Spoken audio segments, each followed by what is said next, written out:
श्रीमद् भागवत गीता में जीवन के सार के साथ सफलता का राज भी छिपा है। कहते हैं कि जिसने भी भगवान श्री कृष्ण के उपदेश को जीवन में उतार लिया उसे सफल होने से कोई रोक नहीं सका। महाभारत के युद्ध के दौरान जब अर्जुन असमंजस में फंस गए तो भगवान श्री कृष्ण ने उन्हें गीता का उपदेश सुनाया। कहते हैं कि गीता के उपदेशों में सफलता का मंत्र छिपा है। मान्यता है कि गीता का पाठ करने से भगवान श्री कृष्ण का आशीर्वाद प्राप्त होता है। भगवान श्री कृष्ण अर्जुन से कहते हैं कि व्यक्ति का जन्म होता है तो उसके हाथ खाली होते हैं। जब व्यक्ति मृत्यु को प्राप्त हो जाता है तो उसके हाथ खाली रह जाते हैं। भगवान श्री कृष्ण कहते हैं कि दुनिया में सब मोह है। कोई भी व्यक्ति किसी के साथ नहीं जाता। जो भी इंसान से पाया है वह सब यही रहकर जाता है। मनुष्य ही जीवन का यथार्थ सत्य है। इंसान पैर और मोह के पीछे भागते भागते अपने रिश्ते और मित्रों को खो देता है। सुख दुख का आना जाना सर्दी गर्मी के आने जाने के जैसा ही है, इसलिए इन्हें सहन करना सीखना ही उचित है। निर्बलता अवश्य ईश्वर देता है, परंतु मर्यादा मनुष्य का मन खुद निर्माण करता है। जीवन में वाणी को संयम में रखना अनिवार्य है, क्योंकि वाणी से दिए हुए घाव कभी भरे नहीं जा सकते। इंद्रियों के अधीन होने से मनुष्य के जीवन में विकार और परेशानियां आती है।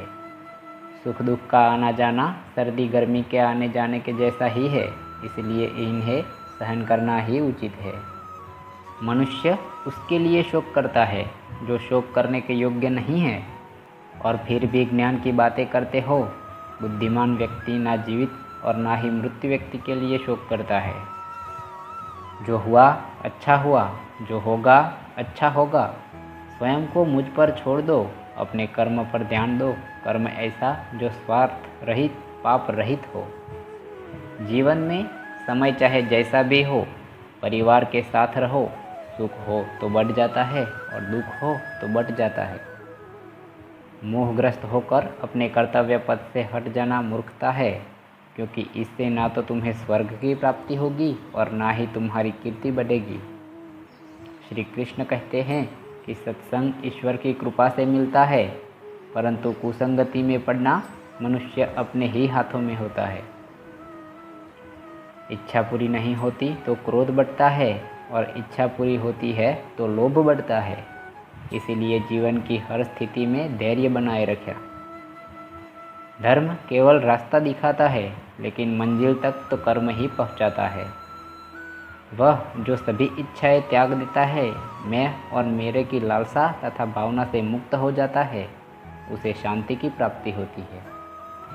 श्री कृष्ण ने कहा है, अगर तुम्हें किसी ने दुखी किया है तो बुरा मत मानना।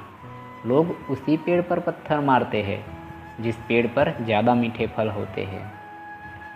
स्वार्थ से रिश्ते बनाने की कितनी भी कोशिश करे वो कभी नहीं बनते हैं, और प्रेम से बने रिश्तों को कितना भी तोड़ने की कोशिश करे वो कभी नहीं टूटते। अगर व्यक्ति शिक्षा से पहले संस्कार, व्यापार से पहले व्यवहार और भगवान से पहले माता पिता को पहचान ले तो जिंदगी में कभी कोई कठिनाइयाँ नहीं आएगी। जिस मनुष्य ने जवानी में बहुत पाप किए हैं उसे बुढ़ापे में नींद नहीं आती।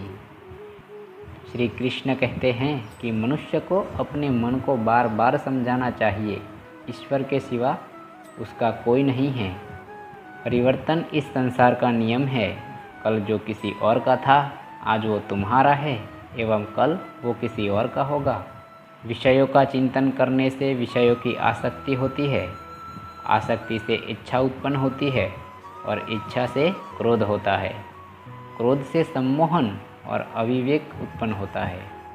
जो कुछ हुआ अच्छे के लिए हुआ, जो हो रहा है अच्छे के लिए हो रहा है, और जो होगा वह भी अच्छे के लिए ही होगा।